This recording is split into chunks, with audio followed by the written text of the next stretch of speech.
பாரதிய ஜனதாவை சேர்ந்த 13 எம்எல்ஏக்களின் ராஜினாமாவுக்கு பிறகும் தன்னுடைய அரசுக்கு எந்த ஆபத்தும் இல்லை என்று கர்நாடக முதல்வர் ஜெகதீஷ் ஷெட்டர் கூறியுள்ளார்.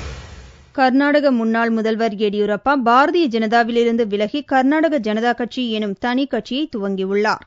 பாரதிய ஜனதாவை சேர்ந்த ஷோபா உதாசி உள்ளிட்ட 13 எம்எல்ஏக்கள் எடியூரப்பா கட்சியில் சேர முடிவு செய்து கடந்த செவ்வாய் அன்று சபாநாயகர் போபையாவை சந்தித்து ராஜினாமா கடிதங்களை அளித்தனர்.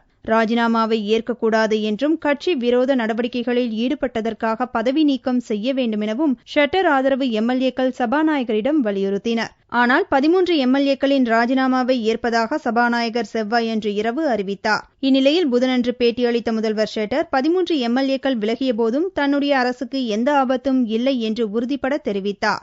8ஆம் தேதி பட்ஜெட்டை தாக்கல் செய்வதை யாராலும் தடுக்க முடியாது என்றும் பலத்தை நிரூபிக்க தயாராக இருப்பதாகவும் ஷெட்டர் தெரிவித்தார்.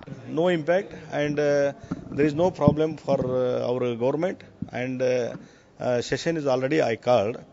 On 4th there is a joint session and on 8th February I am going to present the budget. Excellency Governor has not yet directed.